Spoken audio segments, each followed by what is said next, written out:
Have gold and silver prices topped? Hi, it's Charlie giving you today's video. So we've seen some pretty wild volatility in silver and gold, especially silver, but silver is a more volatile of the two. Just Friday's price action here. And if we zoom out a little bit, you really get a sense of just how big that range was for silver. It went from being up over 4% on the day to being down 2% on the day, just to give you an idea of that range. And you can see just by looking back, it's the biggest range we've seen in a long time. So the question is whether I go to silver or gold, have they topped?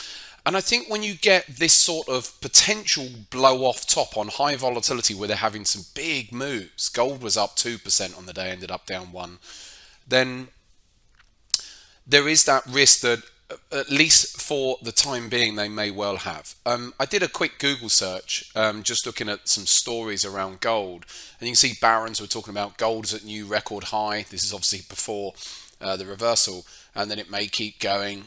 Lots of stories out at the moment about Costco selling gold online to customers, and apparently they're selling about $200 million worth of gold a month. So lots of sentiment, so to speak, around the gold and silver.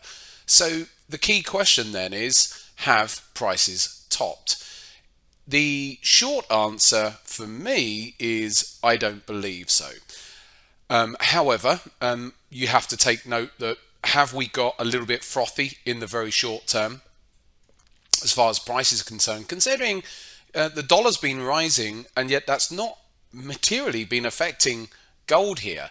Gold has continued to go higher.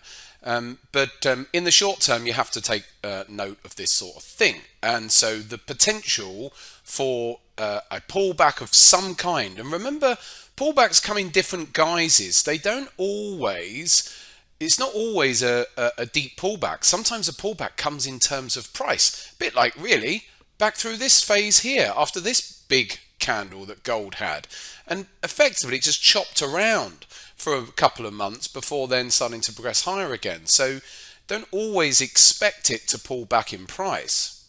So let's take this out to the larger time frames. Here's our weekly chart. So in the end on the week, you can see there's a big old upper wick on the candlestick analysis there.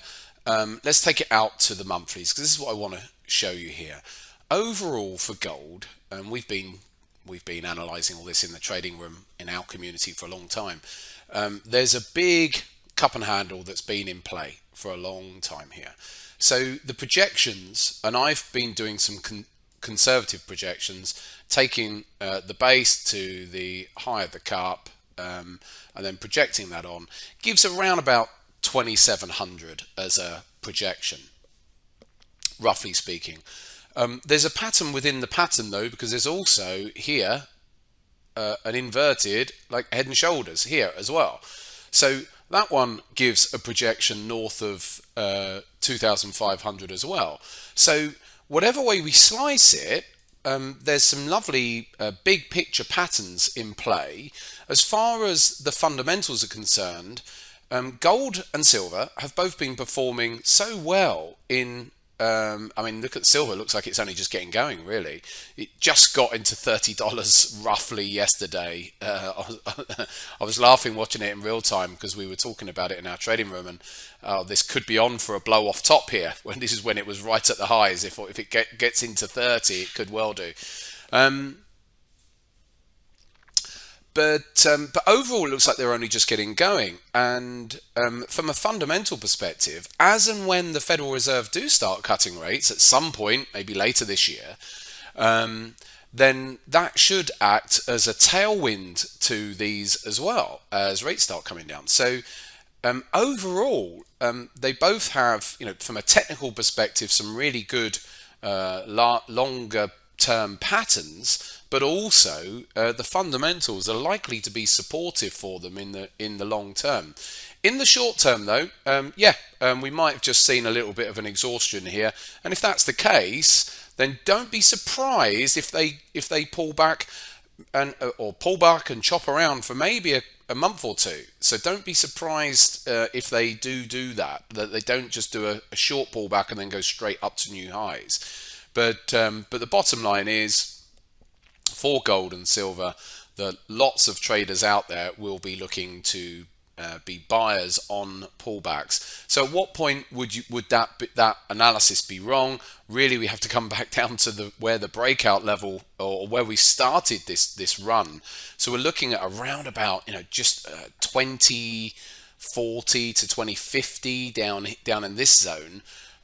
Realistically, it can comfortably do a decent pullback if it does, and nothing technically being wrong with the overall price action there. So fascinating day there yesterday in the markets. Lovely to see volatility picking up. We're seeing that on the euro here. We're seeing a lovely big moves to the downside in cable, in the Australian dollar. So big volatility all of a sudden when we've had really quite a quiet start to the year, certainly in currencies.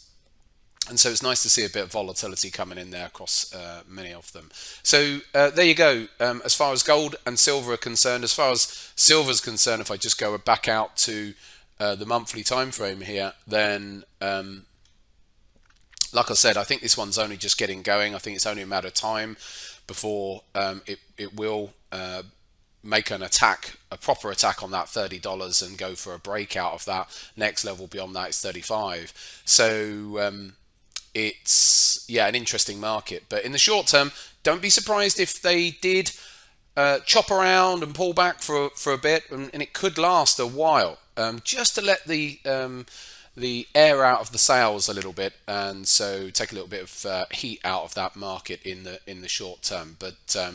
But whatever way you slice it, until proven otherwise, and that means they would have to come down significantly, these are markets where traders are going to be buying.